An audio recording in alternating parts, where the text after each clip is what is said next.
오늘도 말씀과 기도의 자리를 사모하셔서 금요 블레싱 기도에 나가신 여러분들을 주님의 이름으로 환영합니다. 우리 먼저 앞뒤 좌우 보면서 이렇게 인사했으면 좋겠습니다. 회심의 은혜를 누립시다. 한 번만 더 인사하겠습니다. 하나님께 순복합시다. 오늘 제가 할 설교는 제가 4주 전에 했던 어게인 1517이라는 설교의 연장선이라고 생각하시면 이해하기 편하시겠습니다. 오늘 핵심 주제는 전과 동일하게 회심이고, 그리고 추가적으로 회심에 따른 그 순복함과 그리고 그 순복함에 따른 축복에 대해서 말씀을 전하도록 하겠습니다. 2010년이었습니다. 데이비 플랫 목사님이라는 분이 레디컬이라는 책을 출간했습니다. 출간과 동시에 이 책은 정말 센세이션을 일으켰고, 오랜 기간 뉴욕 타임즈와 그리고 아마존 종교 베스트 부분에 이름을 올렸습니다. 그리고 현재까지도 아주 꾸준하게 읽혀지고 있는 좋은 책입니다. 이 책의 저자인 플랫 목사님은 이 책을 통해서 복음이 얼마나 문화적 취향에 따라서 변해왔는지, 그리고 복음이 어떻게 변질되어 왔는지, 그리고 잘못 전해지고 잘못 이해되고 있는지 이야기하고 있습니다. 우리가 쓰는 용어 중에 변화라는 말이 있고 변질이라는 말이 있습니다. 먼저 그 변화라는 말은 사물의 성질, 그리고 모양, 상태 따위가 바뀌었다 할 때 우리가 변했다, 변화되었다 이렇게 이야기를 합니다. 물론 이 변화라는 말에는 긍정적인 말도 있고 부정적인 말도 있습니다. 얼마 전에 이제 제 친구가 저를 만나러 잠깐 대전에 왔습니다. 한 15년 넘게 이제 계속 못 보다가 정말 오랜만에 이제 저를 보러 이제 대전에 왔습니다. 이제 그 친구도 미국에 있는 친구인데 참고로 이제 미국에서는 한 번도 못 만나다가 정작 한국 와서 만나게 되었습니다. 그 친구 별명은 김국진입니다. 여러분들이 이렇게 생각하다시피 얼굴이 너무 이제 김국진하고 똑같이 생겼습니다. 그리고 몸매도 이렇게 깡 말라가지고 정말 김국진처럼 생겼습니다. 그런데 15년 만에 본 그 친구는 정말 많이 변해 있었습니다. 얼굴은 그대로 김국진이었는데 몸은 송승헌처럼 이렇게 막 우락부락해졌습니다. 어깨도 떡 벌어졌고 이제 팔뚝도 정말 굵어졌습니다. 그래서 제가 그 친구에게 너 정말 완전히 변했다. 몸도 좋아지고 어깨도 넓어지고 예전에 이렇게 툭 치면 쓰러질 것 같았는데 이제 몸도 되게 좋아졌다 이렇게 얘기를 했는데, 그 친구도 저에게 이렇게 이야기했습니다. 광원아, 너도 진짜 많이 변했다. 예전엔 그래도 약간 통통한 편이었지 이 정도까지는 아니었는데 정말 많이 변했다 이렇게 얘기를 하더라고요. 그래서 저도 또 이 얘기를 했죠. 너도 몸은 변했는데 얼굴은 왜 그대로니? 외모의 완성은 얼굴인데. 그러면서 또 이렇게 또 옥신각신했습니다. 이렇게 변했다라는 말은 주로 이렇게 겉모습이 바뀌었을 때 이제 변했다 이렇게 이제 표현을 합니다. 이렇게 변화와 함께 똑같이 이제 변한다는 의미를 가지고 있지만 좋지 않은 의미, 나쁜 의미로 쓰이는 단어가 바로 변질입니다. 변질. 변질은 변할 변자에 바탕 질을 써서 성질이 달라지거나 그 물질의 그 질이 변한다고 했을 때 이제 변질되었다 이렇게 이야기를 합니다. 그 내용물이나 성질이 달라진 것을 바로 변질되었다 그럽니다. 영어의 표현으로는 spoil, go bad 해가지고 상하다, 이렇게 나쁘게 바뀌다 이렇게 표현이 되는데, 우리가 우유 썩은 것을 가지고 우유가 변했네 이렇게 이야기 안 하고 우유가 변질되었네 이렇게 이야기를 합니다. 그리고 이 변질이라는 말은 이렇게 음식에만 쓰는 것이 아니라 공동체에도 씁니다. 사람에게도 씁니다. 저 사람 변질됐네. 우리 사회가, 우리 공동체가, 우리 커뮤니티가, 우리 부서가, 혹은 우리 교회가, 우리 가정이 변질되었네 이렇게 쓰기도 합니다. 우리는 4주 전에 제가 종교개혁에 관해서 이야기를 하면서 회심에 대해서 설교를 했습니다. 초대교회의 예배와 전도 등을 이렇게 연구한 알렌 크라이더라는 그 역사학자는 회심의 변질이라는 책에서 초대교회의 회심을 되돌아보아야 된다 이렇게 이야기를 하고 있습니다. 그러면서 회심이 변질되면 우리의 신앙은 가벼워진다 이렇게 또 이야기를 하고 있습니다. 사랑하는 성도님 여러분, 신앙의 변질은 회심의 변질입니다. 신앙이 변질되지 않으려면, 회심이 변질되지 않으려면 우리가 늘 이렇게 입으로 하는 신앙 고백만으로는 부족합니다. 믿음의 결단이 있어야 됩니다. 그리고 삶의 전반적인 변화가 있어야 됩니다. 오늘 이 시간 주의 성령이 임하셔서 말씀을 통해서 우리를 특별히 결단시키고 변화시키고 은혜 주시기를 주님의 이름으로 축원합니다. 가장 먼저 우리가 이제 진정으로 회심하고 하나님께 순복하려면은 죄에 대해서 저항해야 됩니다. 죄에 대해서 제가 지난 시간에 이제 회개와 회심에 대해서 말씀을 드린 것으로 기억하고 있습니다. 회개는 뉘우칠 회자에 고칠 개자를 써서 뉘우치고 고친다 이렇게 의미를 가지고 있습니다. 헬라어로는 메타노에오, 그리고 영어로는 리펜트 이렇게 불립니다. 죄를 뉘우치고 고치다, 이게 바로 회개입니다. 그런데 회심은 조금 다른 의미를 가지고 있습니다. 회심은 돌아올 회자에 마음 심자를 써서 마음을 돌이킨다 이렇게 해석이 됩니다. 헬라어로는 에피스트레포, 그리고 영어로는 컨버트 이렇게 표현이 됩니다. 그래서 그 뜻이 돌아서다, 마음을 바꾸다, 변화하다, 이 뜻이 바로 회심입니다. 그래서 회심의 뜻은 단순히 마음을 바꾸고 죄로부터 이렇게 돌아서는 것만 이야기를 하는 것이 아니라 하나님께 순복하는 것까지가 바로 회심이라고 제가 말씀을 드렸습니다. 하나님께 철저히 순종하고 순복하는 것까지가 회심이기 때문에 그 회심의 의미는 회개를 포함하고 있는 좀 더 큰 의미라고 말씀을 드렸습니다. 500년 전에 일어난 종교개혁, 회개만을 외친 것이 아니었습니다. 하나님께 철저히 순복하는, 복종하는 회심을 외쳤습니다. 우리가 늘 아는 기독교 신앙의 끝이 십자가가 아니라 부활로 완성되는 것처럼 죄로부터 돌이키는 것이 우리 삶의 변화이고 진정한 개혁이고 하나님께 순복하는 것이 그것으로 인해서 완성이 됩니다. 한국 장로교회는 우리가 잘 알다시피 개혁주의 신앙을 물려받았습니다. 그래서 이제 우리 교회 같은 교회들을 개혁주의 교회 이렇게 부릅니다. 이 개혁주의 신앙에는 청교도의 신앙, 목숨을 걸고 신앙을 지킨 그 청교도의 신앙까지도 포함되어 있습니다. 18세기의 조지 위필드, 그리고 19세기의 찰스 스펄전, 그리고 20세기의 마틴 로이드 존스, 모두가 한 시대를 대표하는 부흥가이자 그리고 설교자였습니다.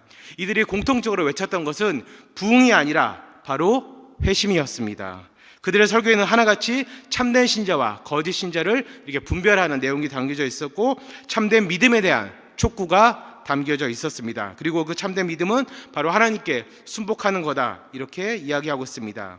세계 기독사에 큰 획을 그었던 우리나라의 1900년도 초에 평양 대부흥운동, 무엇으로부터 시작되었습니까?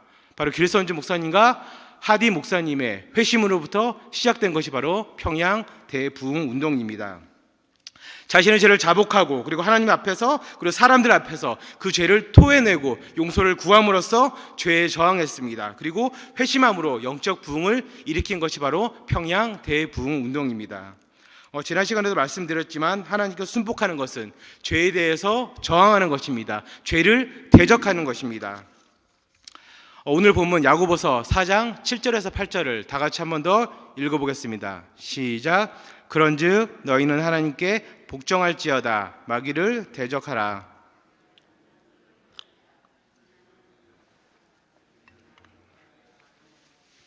죄인들아 손을 깨끗이 하라. 두 마음을 품은 자들아 마음을 성결하게 하라. 오늘 본문에서 가장 먼저 이야기한 것이 바로 하나님께 복종하라 이렇게 이야기하고 있습니다. 우리가 지금 이제 다 같이 사용하는 성경은 개역 개정판입니다. 근데 그 바로 전에가 이제 개역 한글이었는데 거기는 이제 복종하라가 아니라 순복하다 이렇게 표현이 되어 있습니다. 순복하다, 복종하다, 그리고 우리가 늘상 쓰는 순종하다, 한글 번역의 표현은 조금 이렇게 다르지만 헬라어로는 휘포타소, 다 똑같이 쓰이는 것이 바로 이 복종하다, 순종하다, 순복하다라는 단어입니다. 제가 지난 시간에도 이제 개신교를 영어 단어로 하면 프로테스탄트이고 그것에 대한 의미를 말씀드렸습니다. 프로테스트는 먼저 이제 항의하다, 저항하다 이런 의미를 가지고 있습니다. 거기에 이제 그 명사형 전미사인 ANT를 붙이면, 프로테스트에 ANT를 붙이면 우리가 아는 프로테스탄트 이렇게 표현이 됩니다. 그래서 그 뜻은 저항하는 사람들, 항의하는 사람들이 바로 프로테스탄트, 개신교들을 그렇게 불렀습니다. 이 어원의 유래는 1529년 독일 제국 의회에서 종교개혁가 마틴 루터가 그 카를 5세 황제와 그 여러 이제 그 카톨릭의 그 소위 말하는 그 기득권 세력들 앞에서 자신의 신앙을 이렇게 항변한 것을 바로 항변한 데서 유래가 되었습니다. 그래서 이제 그 당시에 이제 마틴 루터를 포함한 그쪽 사람들을 이제 프로테스탄트 이렇게 불렀습니다. 종교개혁 당시의 저항은 종교 전통에 대한, 당시 카톨릭 전통에 대한 저항이었습니다. 그리고 불합리한 국가 권위와 권리에 대한, 그 제도에 대한 저항이었습니다. 그런데 성경에서 말하는 저항은 그런 저항이 아니라 바로 죄에 대한 저항입니다. 회개가 죄로부터 돌아오는 것이라면 회심은 죄를 미워하고 멀리하고 떨쳐버리려고 몸부림치는 것이 바로 회심입니다. 그리고 특별히 불순종을 멀리하는 것이 바로 회심입니다. 성경에서 이제 마귀를 이렇게 이야기할 때 여러 가지 말로 이렇게 설명을 하지만 그중 하나가 불순종하는 사람들 가운데 임하는 영, 역사하는 영 이렇게 부릅니다. 에베소서 2장 2절 말씀입니다. 에베소서 2장 2절입니다. 우리 한번 다 같이 읽어보겠습니다. 시작. 그때에 너희는 그 가운데서 행하여 이 세상 풍조를 따르고 공중의 권세 잡은 자를 따랐으니 곧 지금 불순종의 아들들 가운데서 역사하는 영이라. 이렇게 이야기하고 있습니다. 그리고 이제 영국의 청교도 지도자이자 찬송가 작가이고 그리고 우리에게는 요리문답으로 너무 유명한 리차드 백서는 또 죄에 대해서 이렇게 이야기했습니다. 당신이 더 오래 지체하면 할수록 당신의 죄의 뿌리는 더 굵어지고 깊어진다. 만약 당신이 가지를 꺾을 수 없다면 하물며 그 가지가 나무가 되었을 때는 어떻게 꺾을 수 있겠는가? 이렇게 이야기하고 있습니다. 하나님을 모르는 세상의 도덕과 윤리도 그리고 그 윤리적인 양심도 죄를 대적하고 있습니다. 그런데 정작 거룩한 복음, 순결한 예수님을 믿고 있다는 우리들은 그렇게 심하게 격렬하게 죄에 대해서 저항하지 않고 있다는 것입니다. 코로나 사태를 맞이해서 많은 분들이 어려운 가운데 있습니다. 외로운 가운데 있습니다. 힘든 가운데 있습니다. 아픔과 슬픔 가운데 있습니다. 근데 이럴 때 죄에 대해서 저항하라. 어떻게 보면 너무 매몰차게 들릴 수도 있습니다. 먹고 사는 것도 힘들어 죽겠는데 몸도 아픈데 너무한 거 아니냐. 엄청 야박하게 들릴 수 있고 인정 없이 들릴 수도 있습니다. 그런데 여러분, 우리가 알아야 될 것은 우리는 정말 연약하고 악하고 죄성 많은 존재이기 때문에 우리는 힘들 때, 아플 때, 그럴 때 오히려 더 쉽게 죄의 유혹에 넘어가게 됩니다. 오늘 본문 8절 하반절 말씀을 제가 다시 한번 읽어드리겠습니다. 죄인들아 손을 깨끗이 하라. 두 마음을 품은 자들아 마음을 성결하게 하라. 이렇게 표현하고 있습니다. 죄인들아 그리고 두 마음을 품은 자들아. 두 마음을 품은 자들을 죄인들이라고 이야기하고 있습니다. 무엇이 두 마음을 품은 사람들입니까? 그것은 바로 하나님 외에 다른 대상이나 다른 것을 의지하는 것을 두 마음을 품은 사람들, 죄인들이라고 이야기하고 있습니다. 기독교 역사학자들은 이제 코로나를 이렇게 이야기합니다. 종교 개혁 이후에 여러 가지 사건이 있었지만 그중 가장 큰 사건이 바로 이 코로나다. 이렇게 이야기를 하고 있습니다. 그리고 우리에게 이런 문제만 있는 것이 아니라 코로나에 대한 문제만 있는 것이 아니라 코로나와는 별개로 우리들 삶에는 늘 가정의 문제, 신앙의 문제, 자녀의 문제, 직업의 문제 여러 가지 문제들이 늘 산재하고 있습니다. 이러한 때 사랑하는 성도님 여러분, 여러분들은 과연 누구를 의지하십니까? 어떠한 방법으로 이것을 이겨내려고 애를 쓰고 계십니까? 하나님을 더 의지하십니까? 혹은 세상의 풍요로움을 더 바라고 의지하십니까? 신앙적인 방법을 추구하고 계십니까? 혹은 세상의 방법을 더 추구하고 계십니까? 지난 월요일이었습니다. 바로 이 자리에서 저희 본당에서 총회 교육 심포지엄이 있었습니다. 그때 모 강사님이 이런 말씀을 하셨습니다. 왜 교회에서 청년들이 떠나는 줄 아세요? 이렇게 혼자 이제 또 질문하고도 혼자 또 답을 하셨습니다. 그 강사님의 답은 이거였습니다. 하나님보다 돈이 빠르기 때문입니다. 높은 취업의 벽 앞에서 여러 가지 어려움 앞에서 보이지 않는 하나님보다 보이는 돈이 더 빠르다고 느껴졌기 때문에 청년들이 떠나는 것이었습니다. 아마 여기는 우리들도 별반 다르지 않을 것입니다. 더러운 죄가 우리 안에 들어오지 못하도록 몸부림쳐야 됩니다. 그리고 방금 읽은 8절 말씀에서처럼 늘 마음을 성결하게, 정직하게, 정결하게 하도록 노력해야 됩니다. 코로나가 우리 신앙을 흔들지 못하도록 애써야 됩니다. 또 이렇게 이야기하면 아까 말씀드린 것처럼 목사님 먹고 살기도 힘들어 죽겠는데 제가 무슨 성결이 뭐니 정결이 뭐니 이런 거 신경 쓸 시간이나 있겠습니까? 이렇게 또 말씀하신 분도 있을 것입니다. 그러나 코로나가 있건 없건 간에 우리 또 인생 가운데 여러 가지 고난이 있건 없건 간에 우리가 알아야 할 핵심은 우리 인생에서 어떤 고통이나 고난이 오든지 간에 하나님께서는 그 고통과 고난의 시간을 통해서 우리를 무너뜨리는 것이 아니라 우리를 세우기 원하신다는 것입니다. 우리를 더 회복시키기 원하신다는 것입니다. 우리를 더 성숙한 사람으로서 성숙한 크리스찬으로서 만들기 원하신다는 것입니다. 그 고난을 가정에 통해서 특별히 여러 아픔을 통해서 우리에게 복 주시기를 원하신다는 것입니다. 그리고 더 나아가서 하나님께로 우리가 더 가까이 오기를 원하신다는 것입니다. 오늘 본문 말씀에도 말씀하고 있습니다. 야고보서 4장 8절 상반절 말씀입니다. 우리 다 같이 한번 읽어보겠습니다. 시작. 하나님을 가까이 하라. 그리하면 너희를 가까이 하시리라. 아멘. 코로나로 인해서 현장 예배 지침이 자주 바뀌고 있습니다. 저도 이 스티커를 제가 붙여놓고 저도 헷갈려요. 너무 헷갈려. 아마 성도님들도 계속 헷갈리실 텐데, 우리가 지금 이렇게 예배를 드리지만 몇 달 전만 해도 이거 꿈도 못 꿨죠. 그냥 온라인 예배만 드리고 목사님들이 찍어서 그냥 영상만 보내고 그럴 때도 있었습니다. 그리고 현장 예배를 또 드리긴 드리는데, 지금처럼 이렇게 스티커 자리에만 앉고 거리 유지만 하는 게 아니라 또 이런 제한도 있어가지고 또 이렇게 50명 딱 끊어가지고 이제 주일날 이게 또 맘상하신 분들 계시죠. 예. 너무 혼란스러워요. 너무 혼란스러워. 근데 이렇게 자주 바뀌는 예배 지침이, 이것이 우리가 하나님을 경배하는 예배를 멀리하는 핑계가 되지 못한다는 것입니다. 이 코로나 사태가 우리가 말씀 생활하고 기도 생활하고 여러 가지 신앙 생활을 하는데, 그것을 멀리하고 혹은 하지 말아야 될 이유나 핑계가 되지 못한다는 것입니다. 사랑하는 성도님 여러분, 코로나 사태가 핑계가 되면 안 됩니다. 우리의 신앙을 스스로 갉아먹는 이유가 되어서는 안 됩니다. 이제 조금 있으면 이제 9시인데 저희 집에서는 이제 9시만 땡 치면 이제 아이들을 이제 치카치카를 시키고 이제 잠자리에 들게 합니다. 며칠 전이었습니다. 이제 저희 첫째 딸이 이제 9시가 돼서 이제 혜원아 치카치카 하자 이렇게 했는데, 갑자기 저를 보더니 아부앙 이렇게 합니다. 저희 딸이 애교가 되게 많아요. 이제 지 엄마 닮지 않아서 애교가 되게 많아요. 그렇다고 이제 저희 와이프가 애교가 없는 건 아니에요. 어쨌든 엄마를 닮지 않아서 애교가 되게 많아요. 아빠랑 이러더니 갑자기 치카치카를 못 하겠대요. 그래서 왜 안 하려고, 왜 못해? 그러니까 이렇게 손가락으로 지 발가락을 가리켜요. 가리키면서 얼마 전에 이제 아직도 이제 저희 집에는 작은 모기가 있습니다. 모기에 물렸대요. 모기에 물려서 도저히 치카치카를 할 수 없대요. 그걸 너무 진지하게 얘기하는 거예요. 저 너무 어이가 없었어요. 너무 어이가 없었어요. 근데 그 모습을 보면서 이게 나의 모습은 아닐까. 내가 더 기도하지 못하는 이유, 말씀 보지 못하는 이유, 더 예배 드리지 못하는 이유, 더 하나님께 매달리지 못하는 이유가 이런 말도 안 되는 이유 때문인 건 아닐까, 이렇게 생각했습니다.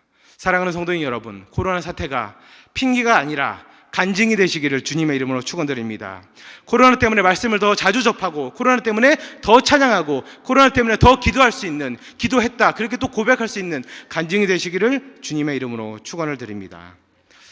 두 번째로, 우리가 진정한 회심과 또 순복의 축복을 누리기 위해서는 그 순복의 본을 보이신 예수님을 자주자주 묵상해야 됩니다. 우리 저기 이제 노란색으로 쓰여진 저 제목을 한번 다 같이 한번 따라 읽어보겠습니다. 시작. 회심 순복의 본을 보이신 예수님을 묵상하라.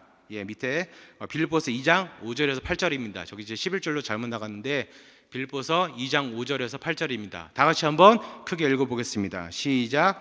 너희 안에 이 마음을 품으라. 곧 예수 그리스도의 마음이니 그는 근본 하나님의 본체시나 하나님과 동등됨을 취할 것으로 여기지 아니하시고 오히려 자기를 비워 종의 형체를 가지사 사람들과 같이 되셨고 사람의 모양으로 나타나사 자기를 낮추시고 죽기까지 복종하셨으니 곧 십자가에서 죽으심이라.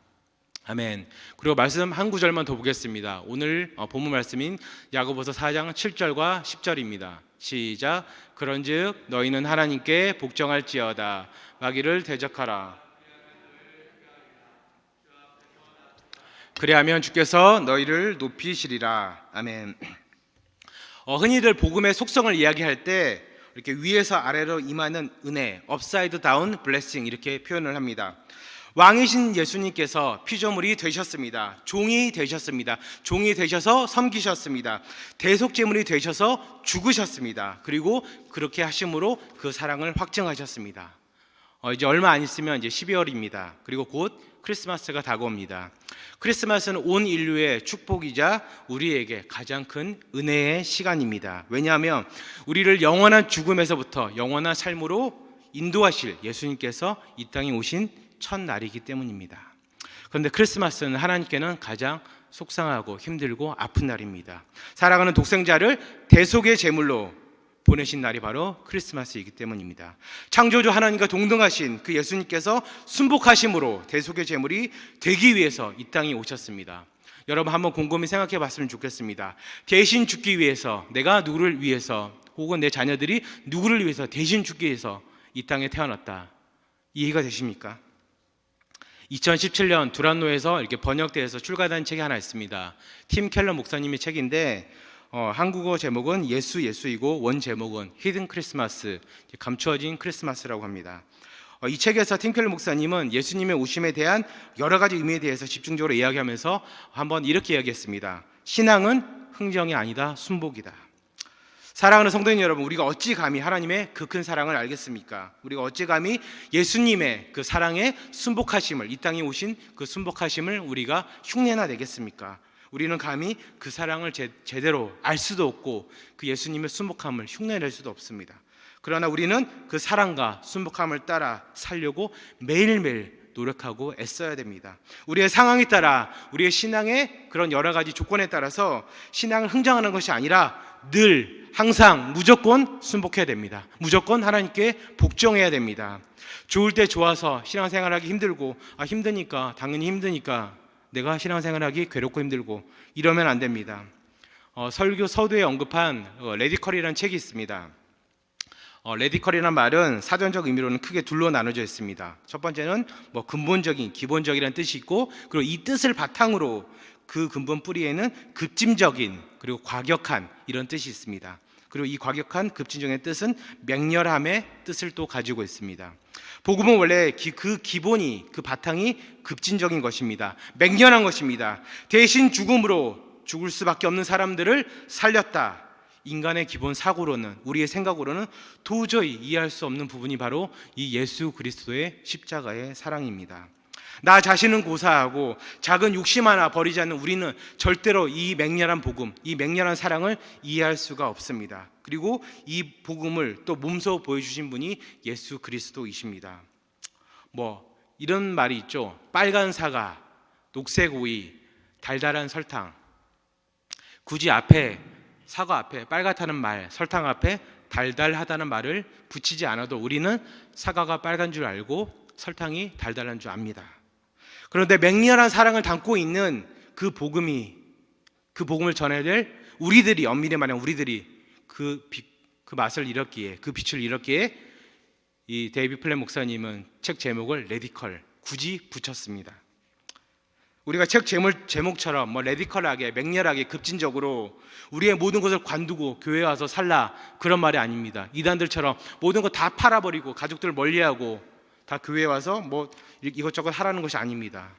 맹렬하게 우리를 사랑하셨던 예수님의 순복함을 본받아서 늘 죄로부터 돌이키고 하나님께 순종하라는 것입니다. 우리의 전반적인 모든 삶의 부분에서 하나님께 순복함으로 나아가라는 것입니다.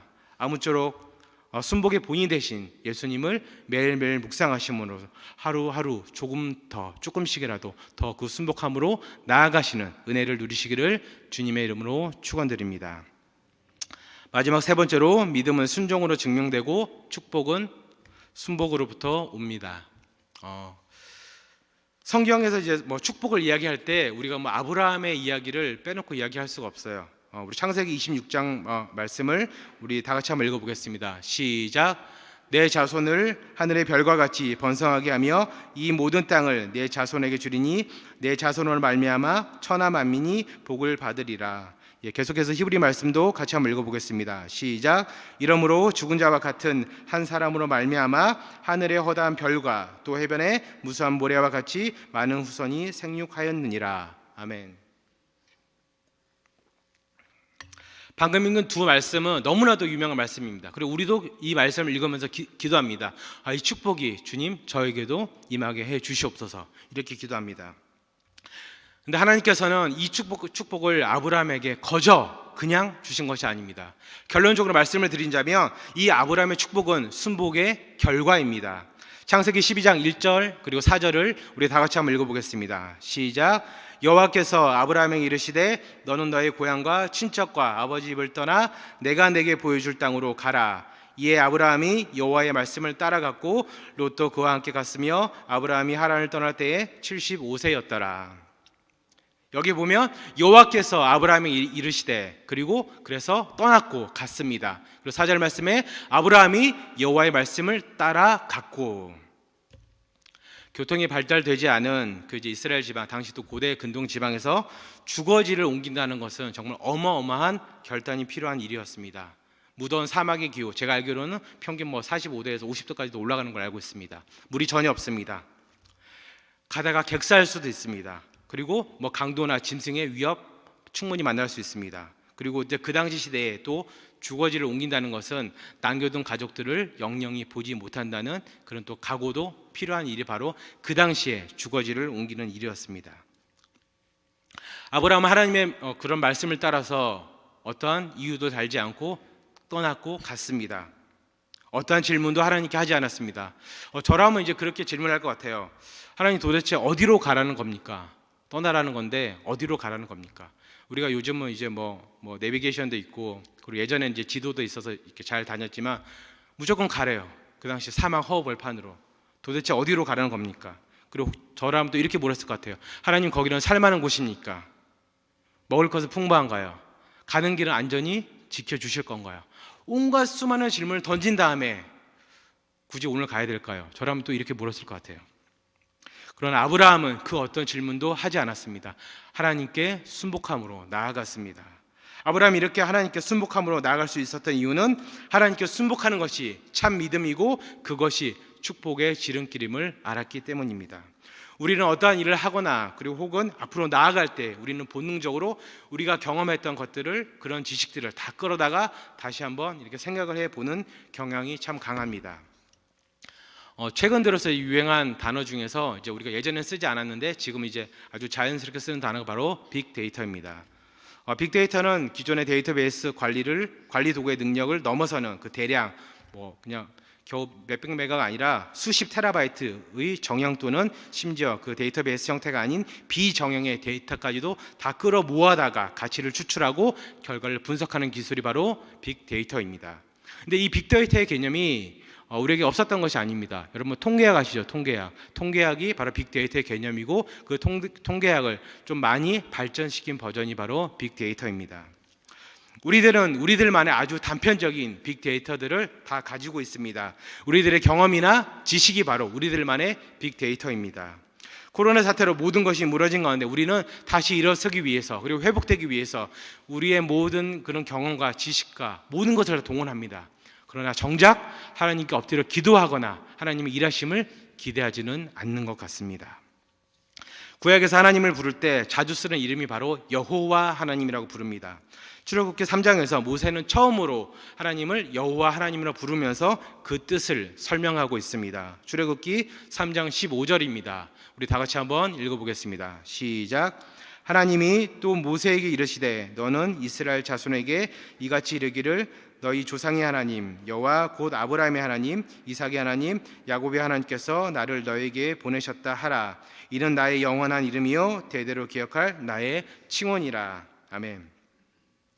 이스라엘 백성을 구원하시려고 모세 앞에 난 하나님은 다른 하나님이 아니라 이미 수많은 모세의 조상들에게 나타났던 그 하나님이라는 것입니다.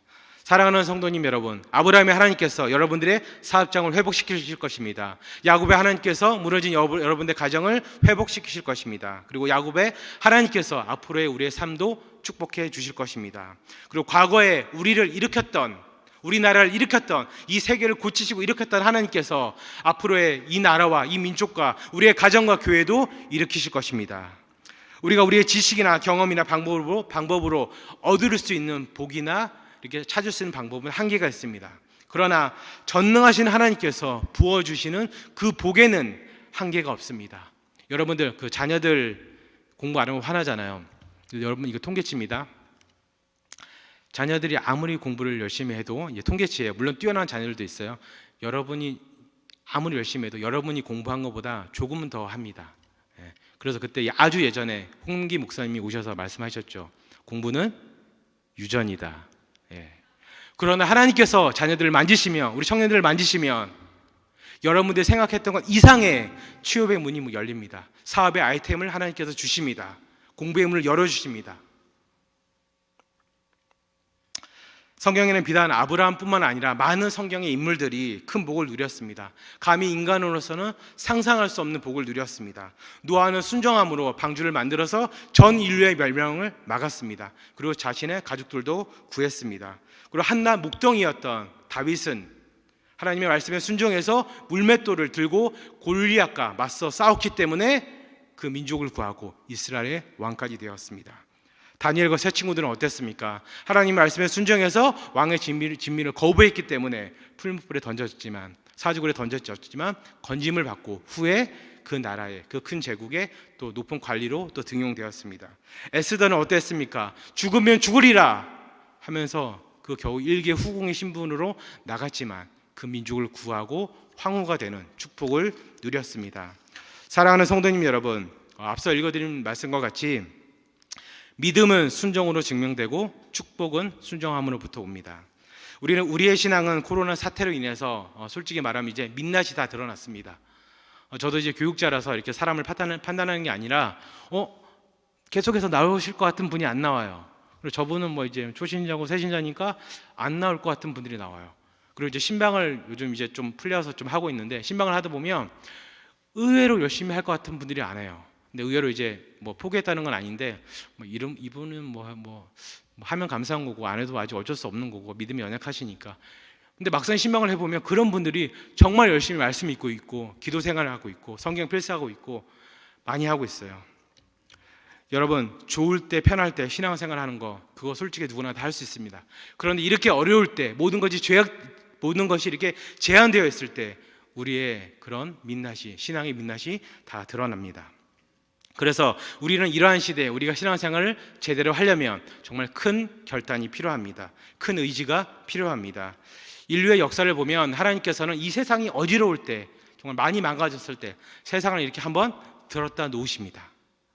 노아의 홍수가 그랬습니다. 애굽의 10가지 재앙이 그랬습니다. 그리고 이후에 이스라엘 백성들에게 임한 여러 침략과 포로 생활들이 그랬습니다. 그리고 현대로 오면은 세계 1, 2차 대전, 그리고 지금 코로나와 같은 여러 전염병들이 그러했습니다. 세상이 어지러울 때 하나님께서 살짝 세상을 들었다 놓으셨습니다. 난세의 영웅이 난다, 이런 말이 있습니다. 매번 하나님께서 이 세상을 들었다 놓을 때마다 영웅이 나타났습니다. 다윗도, 다니엘도, 에스더도 다 그 시대의 영웅들이었습니다. 혼란한 시대의 영웅들이었습니다. 가장 어려울 때의 영웅들이었습니다. 이들의 공통점은 우리가 다 알다시피 앞서 말씀드린 바와 같이 순종함과 순복함입니다. 그리고 그 순복함으로 나라를 구하고 세계를 구하는 그런 자리에까지 오르게 되었습니다. 그런데 이들의 공통점이 또 하나 있습니다. 그것은 무엇이냐면 자신의 인생을 하나님께 던진 사람들이었습니다. 우리는 우리의 인생을 던져서 하나님께 순복함으로 나아갈 때, 순종함으로 나아갈 때 하나님께서 우리를 들어 쓰십니다. 우리에게 큰 복을 주십니다. 어디 감히 상상이나 했겠습니까? 일개의 목동이 한 나라를 큰 전쟁에서 구할 줄 누가 알았겠습니까? 어디 감히 일개의 후궁이 그 민족을 구하고 황후가 될 것이라고 상상이나 했겠습니까? 이 모든 것이 순복함으로 내 인생을 하나님께 던졌기 때문에 가능한 일이었습니다. 사랑하는 성도님 여러분, 제가 이제 미국에 있을 때 이제 그 이민교회 사역을 하면서 영어 중고등부를 맡은 적이 있어요. 뭐 걔네들은 한국 이름도 없고 영어 이름을 그대로 쓰는 애들이 많아요. 근데 어디 이민교회를 가나 이 이름은 꼭 있어요. 조셉, 요셉, 다니엘, 그리고 매튜, 마태, 존, 요한, 어디 가나 있어요. 그리고 여자애들은 거의 2개 중에 하나예요. 에스더 아니면 그레이스, 꼭 있어요. 이런 이름을 가진 부모님들을 만나고 신방할 때마다 이렇게 기도해 줍니다. 다니엘처럼, 이름처럼, 조셉처럼, 다윗처럼 이렇게 되라고 기도해 주면 아멘 합니다. 그런데 이제 그 인물을 가지고 설교를 합니다. 뭐 요셉은 오늘로 말하면 인신매매를 당한 것이고 노예에 팔려간 것이고 이런 얘기를 막 합니다. 그러면 표정이 싹 굳습니다. 그러면서 기분 나쁘다고 그래요. 목사님 어떻게 그렇게 얘기를 하냐고. 기분 나쁘죠. 그 아이가 애굽의 총리가 된 요셉처럼 잘 되기는 원하지만 그 요셉이 총리가 되기 위해서 겪은 수많은 고난들은 피하기를 원하는 거예요. 에스더처럼 여자로서 최고의 높은 자리, 황후에까지 오르기를 원하지만 그 에스더가 목숨 걸고 나간 거, 그 자리는 내 딸은 안 갔으면 하는 거예요. 사랑하는 성도님 여러분, 우리가 하나님의 크신 복을 받기 위해서는 믿음의 결단이 필요해요. 고난의 자리에 나아가는 믿음의 결단이 필요합니다. 그래서 축복은 그냥 거저 얻어지는 것이 아니라 순복의 결과입니다. 순종의 결과입니다. 말씀을 맺도록 하겠습니다. 진정한 회심은 죄에 대해서 저항하는 것이라고 말씀을 드렸습니다. 하나님께 순복하는 것이라고 말씀을 드렸습니다. 우리 주변의 산지에 있는 여러 세상의 유혹들이 있습니다. 그런데 이런 유혹들을 우리가 물리치기 위해서는 오직 순복함으로 나아가신, 그리고 그 순복하는 우리의 사랑하신 예수님을 매일매일 묵상해야 됩니다. 아무쪼록 매일매일 예수님을 묵상하시고 그리고 순복함으로 나아가심으로 특별히 하나님께서 우리에게 부어주실 더 큰 은혜, 더 많은 은혜를 누리시는 여러분들이 되시기를 주님의 이름으로 축원드립니다. 다 같이 찬양 한 곡 부르면 좋겠습니다. 오늘 설교 말씀에도 드렸듯이 회심은 죄에 대해서 저항하는 것입니다. 죄에 대해서 대적하는 것입니다. 근데 우리 주변에는 정말 유혹이 많습니다. 과거보다도 지금이 더 많습니다. 우리 아이들이 살아갈 미래에는 지금의 수백 배, 수천 배 더 많을 것입니다. 우리 인간은 본래 약한 존재에서, 그리고 우리 인간은 본래 악한 존재에서 쉽게 우리의 힘으로는 이 유혹들을, 이 죄의 유혹들을, 이 악한 유혹들을 떨쳐버릴 수가 없습니다. 그러나 오직 하나님께서 도와주시면, 은혜 주시면 우리는 할 수 있습니다. 지금 우리 주변에 어떤 유혹들이 있습니까? 오늘 지금 찬양 부르시면서 함께 고백하는 마음으로 나아가면 좋겠습니다.